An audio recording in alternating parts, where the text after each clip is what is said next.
Colorado says that chili wasn't meant to be eaten, that it was invented by a wild... Charles Kuralt's gentle voice calmed a restless America. For 25 years, his On the Road series and CBS Sunday Morning found poetry in the ordinary, a syrup maker's joy, a blind man's climb up Denali, a 99-year-old bricklayer's dreams. Millions found solace in his stories. But for 29 years, Kuralt hid a secret. $600,000 sent to a hidden family. Letters signed Pop to children not his. A Montana refuge for a love his wife never knew. A letter revealed after his 1997 death broke the myth. Was Kuralt America's bard or a man torn by two lives? This is his journey: beauty, betrayal, and a heart's hidden roads. On September 10, 1934, Charles Bishop Kuralt was born in Wilmington, North Carolina, a fleeting stop for a family tethered to the land. His mother, Ina Bishop Kuralt, a schoolteacher with a voice like molasses and hands worn by chalk and soil, traveled to James Walker Memorial Hospital for its sterile promise. His father, Wallace Hamilton Kuralt Sr., a social worker mending lives broken by the Great Depression, stood beside her. Days later, they carried their newborn to Ina's family's 100-acre tobacco farm in Onslow County, where the world was raw and unadorned. No electricity buzzed, no pipes ran. Water came from a porch pump, sipped from a gourd on a rusted nail. Wood stoves fought the damp chill. And young Charles, with his boundless curiosity, found magic in the mundane. He fashioned kites from tattered newspapers, pasting them with flour and water, tying them with tobacco twine stolen from the barn. Up they flew, dancing over the fields, so high he'd giggle that God could read the headlines. Dogwood branches became slingshots, their smooth curves fitting his small hands. He'd tease Venus flytraps with straw, laughing as they snapped shut. Summers meant sweat, gathering tobacco leaves under a merciless sun, passing them to stringers who tied them to sticks, for drying in log barns scented with earth and smoke. But the real enchantment came on 50-mile wagon rides to the Kinston market with his grandmother, Rena. As their mule plodded, she spun tales of bandits who once ambushed farmers flush with market cash. Charles, perched on the creaking seat, scanned the horizon for make-believe outlaws, his imagination already crafting the stories that would define him. The Kuralts were nomads of necessity. From Onslow, they drifted to Washington, North Carolina, then Stedman, then Atlanta, each move a new verse in Charles's ballad. By the mid-1940s, they settled in Charlotte, where Wallace took the helm of Mecklenburg County's social services. The segregated South was a harsh teacher. Charles attended all-white schools, but his father's work and the Charlotte Messenger's grim reports of police brutality, black citizens beaten in broad daylight, etched injustice into his young heart. He didn't shout about it even then, but those early glimpses of inequality planted a quiet resolve to amplify the voiceless, a thread that would weave through his life's work. At 14, Charles found his calling in radio. On Ways in Charlotte, he announced minor league baseball games and hosted a music show, his voice smooth as river stones, belying his youth. That same year, 1948, he won a local writing contest with a playful tale of a dog sprinting across a baseball field, disrupting the game and stealing hearts. At Alexander Graham Junior High, teacher Ann Batten honed his journalistic edge, and he penned Kaleidoscope, a column for the school paper that sparkled with wit and insight. Then came a moment that shook the nation's airwaves. In 1948, at just 14, Charles won the National Voice of Democracy contest, one of 4 victors nationwide. A $500 scholarship, worth over $5,000 today, sent him to Washington, D.C., where he shook President Harry S. Truman's hand in the White House. At Colonial Williamsburg, standing where Patrick Henry once defied tyranny with, "If this be treason, make the most of it," Charles delivered his speech, his words ringing with a bold American spirit. The contest, new since 1946, marked him as a prodigy, his voice a beacon before high school even began. That moment wasn't just a win, it was a prophecy of the storyteller he'd become, one who could make a nation lean in and listen. Central High School saw Charles as a comet, blazing through Charlotte's orbit. Classmates voted him most likely to succeed, but he was already there, editing the school paper with a finesse that drew local reporters' eyes. His radio gigs continued, his voice a warm thread in the city's tapestry. In 1951, he enrolled at the University of North Carolina at Chapel Hill, majoring in history but living for stories. At WNC and WCHL, he covered football and basketball, crafted radio documentaries, and joined the St. Anthony Hall Literary Fraternity, proving he was as much a thinker as a teller. Friends stood in awe of his rhythm, writing scripts, broadcasting live, icing exams without missing a beat. In 1953, at 19, he returned to Waze part-time, calling baseball games with a conversational ease that felt like a fireside chat. Listeners flooded the station with calls, stunned to learn the voice belonged to a teenager. By 1954, as editor of the daily Tar Heel, he fearlessly tackled segregation, his editorials sparking fury from state politicians who branded him a communist. When the university banned fraternity alcohol, he responded with a sly piece, "Pierre, meet Fred," mocking the rule as absurd as France outlawing wine. His wit was a scalpel, cutting through hypocrisy with precision. His family urged law school, the safe path for a boy from a modest clan. But in 1955, a national award for a radio documentary on North Carolina's history shifted his course. He graduated and chose journalism, a leap into uncertainty. 2 years later, at 23, CBS News hired him as their youngest correspondent, a milestone that felt like fate calling his name. In 1959, New York's CBS headquarters welcomed him, a stone's throw from his idol, Edward R. Murrow. Within a week, he was writing for Murrow's nightly broadcast, then thrust onto television. At 25, he hosted Eyewitness to History, covering the 1960 Kennedy-Nixon debates, watched by 77 million, over 60% of American adults. Variety praised his poise, his authenticity, calling him a face you could trust in a medium still finding its feet. In 1961, CBS sent him to Rio de Janeiro as chief Latin American correspondent, covering 23 countries amid street riots, revolutions, and the Cuban Missile Crisis's shadow. His reports from chaos were calm, his voice a steady hand in a trembling world. Back in the U.S. by 1964, Kuralt faced a nation on fire, Vietnam's escalation, civil rights battles, protests tearing at the seams. His Vietnam coverage was raw. He survived an ambush where half the company he followed perished, their screams haunting his dreams. In Selma, Alabama, during the 1965 marches, his quiet interviews with marchers and locals captured a nation's pain and hope, making viewers pause over their morning coffee. He was only in his 30s, yet his lens framed the decade's most seismic moments with a clarity that cut through the noise. But by 1967, the race for headlines exhausted him. The constant competition, the scramble for scoops, felt hollow. He pitched CBS a radical dream. 3 months on the road, no assignments, just stories from America's forgotten corners.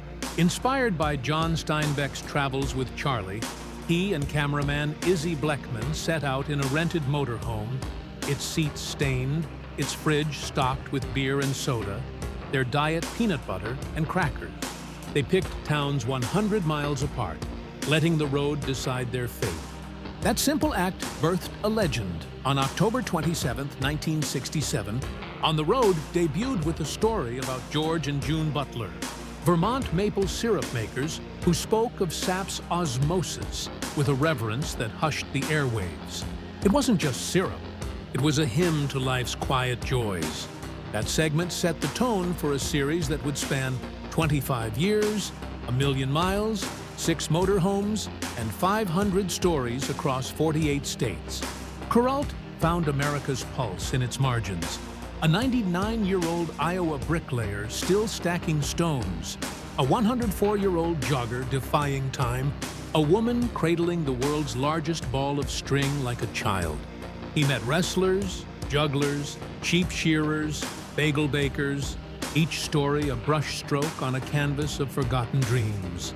In 1970, producer Shad Northshield brought mobile editing tools, a revolution that let them cut footage on the road.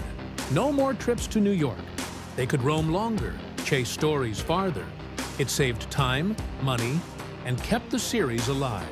A 1972 segment on California hobos, men riding freight trains, sleeping in camps, won an Emmy.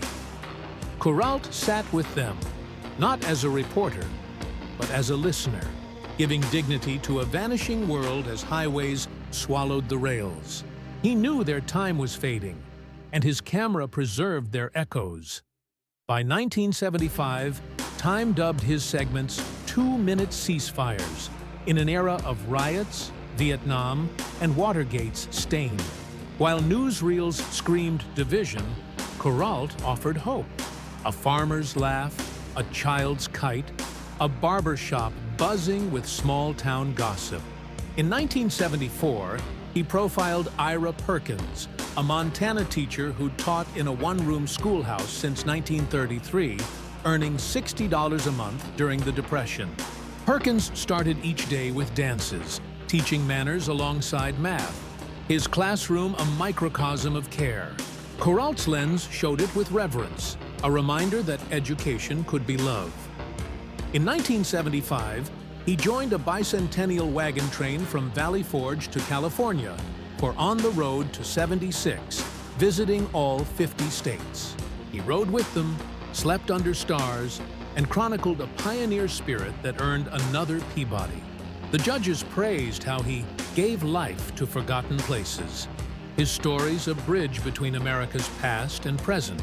In 1976, a segment on a blind man climbing Denali, North America's tallest peak, showed courage not in headlines, but in quiet steps. Heroes aren't in movies or Congress, Kuralt said. They're our neighbors. In 1977, On the Road turned 10. Kuralt celebrated with stories of small-town barbershops, where scissors snipped alongside debates on politics and heartbreak. He revealed he'd pitched the series as a 3-month lark, never dreaming it would last a quarter century. The road wasn't kind. Motorhomes broke down, nights were cold, roads unmarked. He nearly froze filming the northern lights in Alaska at 60 degrees Celsius, cameras seizing. Food poisoning landed him in a Louisiana hospital for 5 days. A rattlesnake in Arizona nearly struck. Sometimes he pulled over to scream at the sky, the loneliness of endless miles clawing at him. In 1979, Kuralt took on CBS Sunday Morning, hosting from New York, but still roaming during the week. His nature segments, 90 seconds of silent seasons, filmed over days for perfect light, became sacred. In Maine's Cobscook Bay, he spoke of bald eagles. If you're lucky, you'll see one on the wing. It's a sight to stop your heart. With only a few left, his words were a call to protect what was slipping away. Alaska's 30,000 eagles were a fragile hope. By the early 1990s, over 6 million watched Sunday Morning. Its nature clips a ritual, Kuralt's voice a Sunday sermon. He chose every story, redid voiceovers up to 12 times for one wrong note, rejecting dozens weekly to keep the magic pure. On June 1st, 1962, Charles married Suzanne Petit Baird in a 1-minute ceremony at New York City Hall, a union that seemed to anchor his rising star. P.T., a lawyer with sharp eyes and a warm smile, believed they were building a life on Manhattan's Upper East Side. But Charles had already loved and lost once. divorcing his college sweetheart, Sori Guthrie. In 1960, after a 1954 marriage, with Petey, he promised stability. But 6 years later, that promise began to fray. In 1968, Reno, Nevada, was a tinderbox of grief after Martin Luther King Jr. and Robert Kennedy's assassinations. There, Kuralt met Patricia Shannon, a divorced mother of 3 whose community work glowed with quiet strength. He arrived at her door with 3 dozen roses, took her to dinner, and they talked until dawn in a motel lounge. That night sparked a secret that would span 29 years, a love that burned alongside his public life. By 1969, Kuralt helped Shannon divorce, moving her and her children to Colorado. Far from Petey's New York world, he began sending money, $600,000 over a decade, worth over $4 million today. He funded her studies in London, her landscaping business, and homes in San Francisco. In 1970, he bought 20 acres by Montana's Big Hole River, later expanding to 90. He and Shannon built a cabin, a sanctuary he told PT was a fishing retreat. An old schoolhouse became his writing office, a dream of retiring there with Shannon. He signed letters to her children as Pop, bought her son a baseball glove, taught her daughter to drive, paid their college tuition, and joined them for holidays. Nightly calls and bi-weekly visits wove a second family, invisible to the millions who saw him as America's kindly uncle. In the 1980s, he brought Shannon's son on CBS assignments, treating him like a son at political conventions. A $50,000 cottage in Ireland was another secret gift, a token of a life Petit never suspected. Kuralt's deception was meticulous. His on-the-road travels a perfect cover, while Petey managed their New York life, social events, finances. He lived another across the country, his heart split between duty and desire. As lupus ravaged him in 1997, Kuralt lay in a New York hospital, barely able to move. 16 days before his death, he wrote to Shannon, ensuring she'd inherit the Montana land. "I'll have the lawyer visit the hospital to be sure you inherit the rest of the place in MT if it comes to that." 3 months earlier, he'd given her $80,000 to buy 20 acres, masking it as a sale. On July 4, 1997, as fireworks lit the sky, Kuralt slipped away, leaving a nation mourning its storyteller. At his funeral, Shannon arrived with the letter, shattering Petey's world. 35 years of marriage collapsed in a moment, the betrayal raw and public. The Montana property, now worth $600,000, sparked a brutal legal fight. Kuralt's daughters from his first marriage joined the battle after Petey's death in 1999. Shannon testified, reading a Christmas poem Kuralt wrote her, promising pearls, a suit, a sweater, and me, ending with my life. On March 22, 2000, the Montana Supreme Court ruled for Shannon, costing the estate $350,000 in taxes and leaving Kuralt's daughters with nothing but a fractured legacy. In 2002, Shannon's memoir, Charles and Me, laid bare the truth. Poems, nightly calls, trips across the country. She described how he took her son on CBS journeys, bought the Irish cottage, and lived a second life with a devotion that matched his on-screen warmth.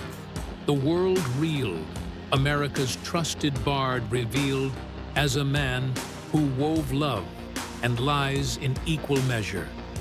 Kuralt's road was 1,000,000 miles of stories, each a thread in America's soul. His On the Road series, Sunday Morning, and 3 Peabody Awards made him a legend. He retired on April 3, 1994, at 59, but didn't stop. An American Moment aired short stories thrice weekly, and I Remember revisited history's turning points. The Television Hall of Fame and Walter Cronkite Award crowned his career, though the Presidential Medal of Freedom, rumored in 1996, never came. The road took its toll. In his 1990 memoir, A Life on the Road, Kuralt confessed its loneliness. Weeks without real talk, nights in cold motorhomes, unmarked roads leading nowhere. He nearly froze at 60-degree rocks in Alaska, cameras failing. Food poisoning hospitalized him in Louisiana for 5 days. An Arizona rattlesnake hissed too close. Sometimes he pulled over to scream at the sky, the weight of his double life crushing him. He'd reported hard news: Vietnam's ambushes, the Congo Revolution, China's 1989 protests. But the road was his escape from competition, a canvas for stories that healed. Yet the letter that surfaced after his death reframed everything. Itai, his daughters, his audience, they mourned not just a man, but a myth. Shannon's memoir painted a love story, but also a betrayal that cut deep. Did his lies erase the hope he gave? Or did they make him human, a man torn between love and duty? His stories of hobos, teachers, climbers, still flicker on old tapes, in memories of Sunday mornings when the world felt whole. Kuralt's life mirrors the roads he loved: winding, hidden, beautiful, and broken. He showed us America's heart: farmers, dreamers, the forgotten, but hid his own. In India, a storyteller might be called a kathakar, weaving tales that bind a community. In Africa, a griot carries a people's history. Kuralt was America's griot, but his own story asks us to weigh truth against art. Across the globe, from bustling cities to quiet villages, we all know the ache of secrets, the pull of love, the cost of choices. His legacy endures not because he was perfect, but because he showed us how to see. Charles Kuralt walked America's back roads, finding stories that made us believe in each other. His voice was a lighthouse in the storm, guiding us to barbershops, schoolhouses, and dreams that refused to fade. But his secret, a $600,000 love, a Montana cabin, a family not his own, forces us to ask, what is a legacy? Is it the stories we tell or the truths we hide? Kuralt gave us hope when Vietnam raged, when cities burned, when trust was scarce. Yet he lived a lie that broke hearts, from a New York high-rise to a Montana riverbank. His road was America's, but also his own, a path of beauty and betrayal. From Tokyo to Timbuktu, we all chase stories that make us feel alive. But what do we owe the ones we love? Subscribe to our channel to uncover more lives that shape the world, from poets to rebels, dreamers to deceivers. Share your thoughts. Does a flawed heart diminish a storyteller's light, or make it shine brighter? Let's keep wandering the roads less traveled, together, searching for the truths that bind us all.